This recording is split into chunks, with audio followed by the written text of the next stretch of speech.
दोस्तों, अगर आप भी शुभमन गिल और अक्षर पटेल को एक बेहतरीन खिलाड़ी मानते हो तो इस वीडियो को एक लाइक जरूर करें। भारत और जिम्बाब्वे के बीच पहला वनडे मुकाबला खेला जा रहा है, लेकिन उससे पहले इन दोनों ही टीमों के बीच हमें एक बेहतरीन वार्म अप मैच देखने को मिला, जहां दोनों ही टीमों के बीच अंत तक कांटे की टक्कर भी देखने को मिली। जहां टीम इंडिया को इस मैच में जीत के लिए आखिरी गेंद पर 6 रनों की जरूरत थी और स्ट्राइक पर थे अक्षर पटेल। फिर क्या कुछ हुआ, अंतिम ओवर का पूरा रोमांच और इस मैच की पूरी हाईलाइट विस्तार से आज हम आपको बताएंगे। लेकिन उससे पहले दोस्तों, आप हमें कमेंट करके जरूर बताएं अक्षर पटेल और शुभमन गिल के इस बेहतरीन बल्लेबाजी को आप 10 में से कितने नंबर दोगे। तो चलिए दोस्तों, बिना वक्त गवाए हम इस वीडियो को शुरू करते हैं। दोस्तों, भारत और जिम्बाब्वे के बीच खेले गए इस मैच में टीम इंडिया ने टॉस जीतकर पहले गेंदबाजी करने का फैसला किया, तो वहीं पर जिम्बाब्वे की टीम को पहले बल्लेबाजी करने का न्योता दिया। अब जिम्बाब्वे की तरफ से सलामी बल्लेबाज के तौर पर काइटनो और मोरोमनी बल्लेबाजी करने के लिए मैदान पर उतरे,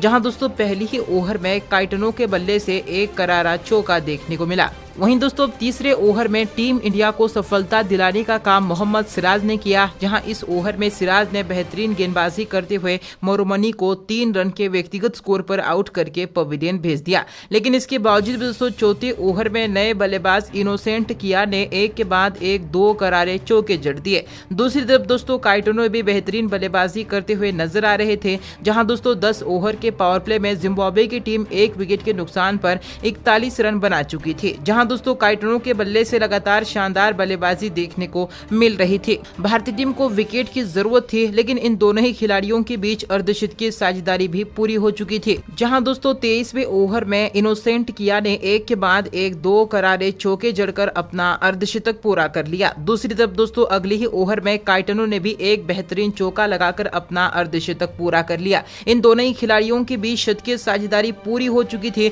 जहां दोस्तों 28वें ओवर में काइटनो ने खतरनाक बल्लेबाजी करते हुए 2 चौके जड़ दिए, तो वहीं पर इसी ओवर में इनोसेंट किया ने एक गगनचुंबी छक्का जड़ दिया। लेकिन दोस्तों टीम इंडिया को सफलता दिलाने का काम और इन खिलाड़ियों के साझेदारी को तोड़ने का काम एक बार फिर से बेहतरीन गेंदबाज कुलदीप यादव ने किया, जहां कुलदीप यादव ने बेहतरीन गेंदबाजी करते हुए इनोसेंट किया को 70 रन के व्यक्तिगत स्कोर पर आउट करके पवेलियन भेज दिया। इसके अलावा दोस्तों दूसरी तरफ 35वें ओवर में नए बल्लेबाज वेस्ली ने एक के बाद एक 2 गगनचुंबी छक्के जड़ दिए। लेकिन दोस्तों अब 36वें ओवर में शार्दुल ठाकुर ने बेहतरीन गेंदबाजी करते हुए वेस्ली को 21 रन के व्यक्तिगत स्कोर पर आउट करके पवेलियन भेज दिया। वहीं दोस्तों 39वें ओवर में काइटनो ने एक गगनचुंबी छक्का लगाकर अपना शतक पूरा कर लिया। इसी ओवर में काइटनो के बल्ले से एक गगनचुंबी छक्का देखने को मिला, लेकिन अगली ही ओवर में कुलदीप यादव ने एक बार फिर से बेहतरीन गेंदबाजी करते हुए कप्तान रेजिस चाकबुआ को 4 रन के व्यक्तिगत स्कोर पर आउट करके पवेलियन भेज दिया।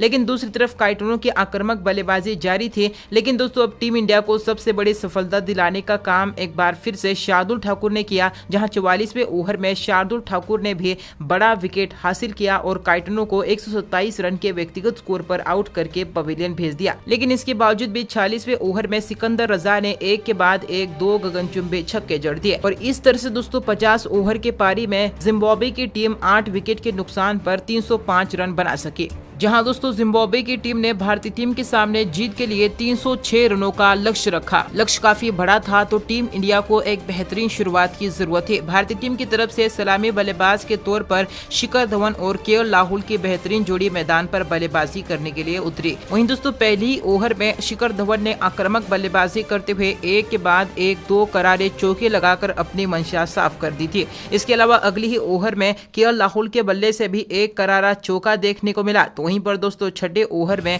केएल राहुल के बल्ले से एक गगनचुंबी छक्का देखने को मिला। लेकिन 7वें ओवर में टीम इंडिया को बड़ा झटका लगा, जहां दोस्तों शिखर धवन मात्र 11 रन बनाकर पवेलियन लौट गए, जहां दोस्तों 10वें ओवर में केएल राहुल ने 2 करारे चौके जड़े। इस तरह से दोस्तों 10 ओवर के पावर प्ले में टीम इंडिया 1 विकेट के नुकसान पर 41 रनों की जरूरत थी। वहीं दोस्तों केएल राहुल अब अपना गियर चेंज करते हुए शानदार बल्लेबाजी कर रहे थे और जमकर चौके बटोर रहे थे, जहां 20वें ओवर में केएल राहुल ने एक बेहतरीन चौका लगाकर अपना अर्धशतक भी पूरा कर लिया था। दूसरी तरफ दोस्तों मैदान पर उतरे शुभमन गिल भी काफी बेहतरीन बल्लेबाजी करते हुए चौके जड़ रहे थे। इन दोनों ही खिलाड़ियों के बीच अच्छी साझेदारी पनपते हुए नजर आ रही थी, लेकिन 25वें ओवर में टीम इंडिया को बड़ा झटका लगा, जहां दोस्तों केएल राहुल भी 65 रन बनाकर पवेलियन लौट गए। लेकिन अब शुभमन गिल ने गियर चेंज करते हुए जमकर चौके और छक्के लगाना शुरू कर दिए, जहां दोस्तों 26वें ओवर में शुभमन गिल ने एक करारा चौका लगाकर अपना अर्धशतक पूरा कर लिया। अर्धशतक पूरा होने के बाद शुभमन गिल काफी तेजी से रन बटोरते हुए नजर आ रहे थे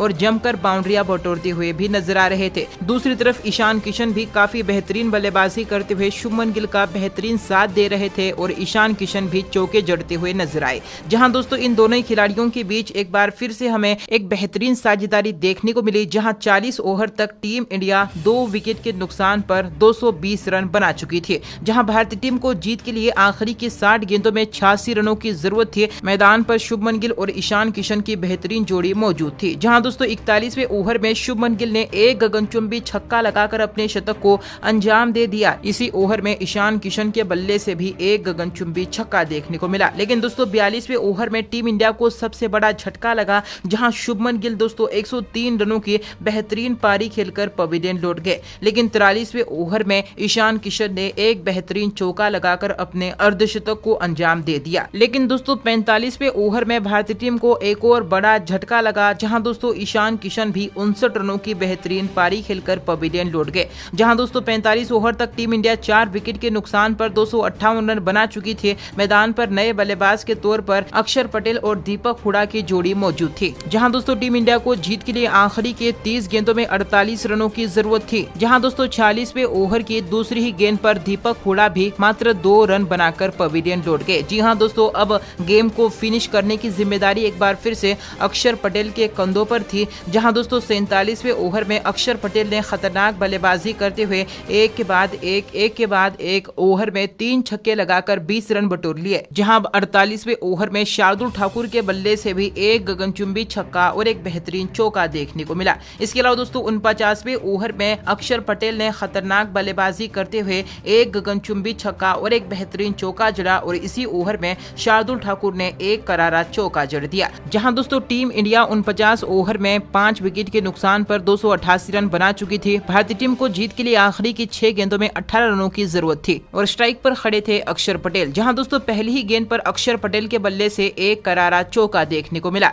इसके अलावा दूसरी गेंद पर अक्षर पटेल ने 1 रन लिया, तो वहीं पर तीसरी गेंद पर शार्दुल ठाकुर ने एक बेहतरीन चौका जड़ दिया। वहीं दोस्तों चौथी गेंद पर भी शार्दुल ठाकुर ने 1 रन लिया, यानी कि भारत को जीत के लिए अब आखिरी के 2 गेंदों में 8 रनों की जरूरत थी। जहां दोस्तों चौथी गेंद पर अक्षर पटेल ने भागकर 2 रन लिए, यानी कि टीम इंडिया को जीत के लिए अब आखिरी गेंद पर 6 रनों की जरूरत थी। जहां दोस्तों अक्षर पटेल ने एक गगनचुंबी छक्का लगाकर धोनी के अंदाज में मैच को फिनिश कर दिया और भारतीय टीम को वार्म अप मैच में जीत दिलाई। दोस्तों ऐसे में टीम इंडिया के इस जीत पर और अक्षर पटेल की इस बेहतरीन बल्लेबाजी पर आप 10 में से कितने नंबर दोगे? कमेंट करके उसका जवाब जरूर दें। इस वीडियो को एक लाइक जरूर करें, इस वीडियो को शेयर जरूर करें।